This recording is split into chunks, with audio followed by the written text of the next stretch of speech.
2006ರ ಮಾಲೆಗಾಂವ್ ಸ್ಫೋಟದ ಆರೋಪಿಗಳು ಖುಲಾಸೆಯಾಗಿದ್ದಾರೆ. ಬಾಂಬೆ ಹೈಕೋರ್ಟ್ನಿಂದ ಒಂದು ಮಹತ್ವದ ತೀರ್ಪು ಪ್ರಕಟ ಆಗಿದೆ.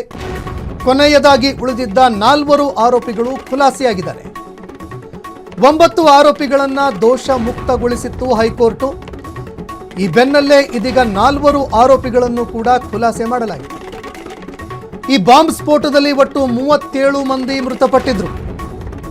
ಮಾಲೆಗಾಂವ್ ಸ್ಫೋಟದಲ್ಲಿ ಒಟ್ಟು 37 ಮಂದಿ ಸಾವನ್ನಪ್ಪಿದ್ರು. ಈ ಪ್ರಕರಣಕ್ಕೆ ಸಂಬಂಧಪಟ್ಟಂತೆ ಸ್ಫೋಟದಲ್ಲಿ ಒಟ್ಟು 312 ಜನ ಗಾಯಗೊಂಡಿದ್ರು. 312 ಜನ ಗಾಯಗೊಂಡು ಆಸ್ಪತ್ರೆ ಸೇರಿದ್ರು. 2016ರಲ್ಲಿ 9 ಜನ ಆರೋಪಿಗಳನ್ನು SIT ಅರೆಸ್ಟ್ ಮಾಡಿತ್ತು. ಒಟ್ಟು 31 ಮಂದಿ ಸಾವಿಗೆ ಕಾರಣವಾಗಿದ್ದಂತಹ ಮಹಾರಾಷ್ಟ್ರದ ಮಾಲೆಗಾಂವ್ ಬಾಂಬ್ ಸ್ಫೋಟ ಪ್ರಕರಣ ಇಡೀ ದೇಶವನ್ನು ಬೆಚ್ಚಿ ಬೀಳಿಸಿತ್ತು. ಪ್ರಕರಣದ 4 ಆರೋಪಿಗಳನ್ನು ಬಾಂಬೆ ಹೈಕೋರ್ಟ್ ಇವತ್ತು ಖುಲಾಸೆಗೊಳಿಸಿದೆ. ಖುಲಾಸೆಗೊಳಿಸಿ ಕೋರ್ಟು ತೀರ್ಪು ಕೊಟ್ಟಿದೆ. ಇವತ್ತು ಮುಖ್ಯ ನ್ಯಾಯಮೂರ್ತಿ ಚಂದ್ರಶೇಖರ್ ಅವರ ನೇತೃತ್ವದ ಪೀಠ ರಾಜೇಂದ್ರ ಚೌಧರಿ, ಧನ್ ಸಿಂಗ್, ಮನೋಹರ್ ರಾಮ್ ಸಿಂಗ್, ನರ್ವಾರಿಯಾ ಹಾಗೂ ಲೋಕೇಶ್ ಶರ್ಮಾ ಎಂಬ 4 ಆರೋಪಿಗಳನ್ನು ಖುಲಾಸೆಗೊಳಿಸಿದೆ. ಅವರ ವಿರುದ್ಧ NIA ಕೋರ್ಟ್ ಮಾಡಿದ್ದಂತಹ ಆರೋಪ ಏನಿತ್ತು ಆ ಆರೋಪಗಳನ್ನು ರದ್ದುಪಡಿಸಿ ಆದೇಶ ಹೊರಡಿಸಿದೆ. ಇನ್ನು ಕಚೇರಿಯ ಅಧಿಕಾರಿಗಳ ಕುರ್ಚಿ ಮೇಲೆ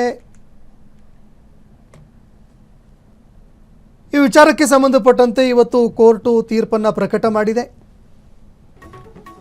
2006ರ ಮಾಲೆಗಾಂವ್ ಸ್ಫೋಟದ ಆರೋಪಿಗಳು ಖುಲಾಸೆಯಾಗಿದ್ದಾರೆ.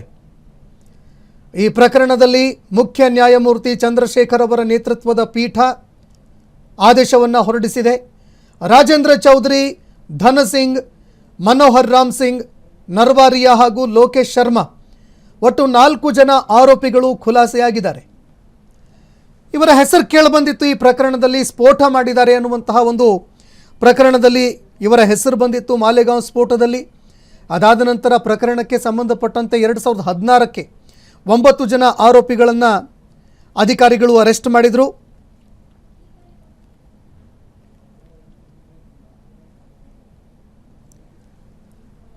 ಇನ್ನು ಇದೀಗ ಈ ಪ್ರಕರಣಕ್ಕೆ ಸಂಬಂಧಪಟ್ಟಂತೆ ಉಳಿದಿರುವಂತಹ 4 ಆರೋಪಿಗಳನ್ನು ಕೂಡ ಕೋರ್ಟ್ ಖುಲಾಸೆಗೊಳಿಸಿದೆ.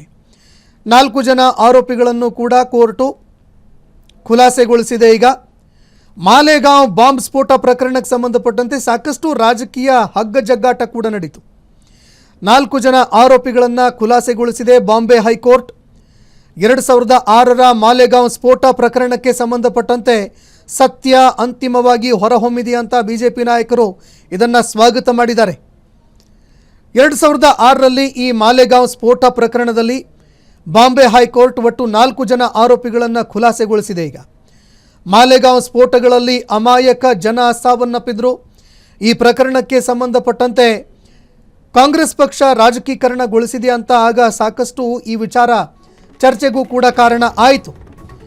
ಆರಂಭಿಕ ತನಿಖೆಯಲ್ಲಿ ಒಟ್ಟು 9 ಜನರನ್ನು ಅರೆಸ್ಟ್ ಮಾಡಲಾಗಿತ್ತು. ಅದಾದ ನಂತರದಲ್ಲಿ ಸ್ಫೋಟಗಳ ತನಿಖೆ ನಡೀತು. ತೀವ್ರವಾಗಿ ಸ್ಫೋಟದ ಒಂದು ತನಿಖೆ ಕೂಡ ನಡೀತು. ಕೆಲವು ಬಲಪಂಥೀಯ ಉಗ್ರಗಾಮಿಗಳು ಇದನ್ನು ಮಾಡಿದ್ದಾರೆ ಅನ್ನೋ ಗಂಭೀರ ಆರೋಪ ಕೇಳಿಬಂತು. ರಾಜಕೀಯ ಚರ್ಚೆಗಳು ಕೂಡ ಆಯಿತು. ಕೊನೆಗೂ ಈ ಪ್ರಕರಣಕ್ಕೆ ಸಂಬಂಧಪಟ್ಟಂತೆ ಪ್ರಕರಣದಲ್ಲಿ ಇದ್ದಂತಹ ಆರೋಪಿಗಳು ನಿಟ್ಟುಸಿರು ಬಿಟ್ಟಿದ್ದಾರೆ. ಕ್ಷಣ ಕ್ಷಣದ ಸುದ್ದಿಗಳಿಗಾಗಿ ಫ್ರೀಡಂ ಟಿವಿ ಸಬ್ಸ್ಕ್ರೈಬ್ ಮಾಡಿ, ಲೈಕ್ ಮಾಡಿ ಹಾಗೂ ಫಾಲೋ ಮಾಡಿ. ಹೊಸ ಸುದ್ದಿಗಳ ನೋಟಿಫಿಕೇಶನ್ಗಾಗಿ ಬೆಲ್ ಐಕಾನ್ ಮೇಲೆ ಕ್ಲಿಕ್ ಮಾಡಿ.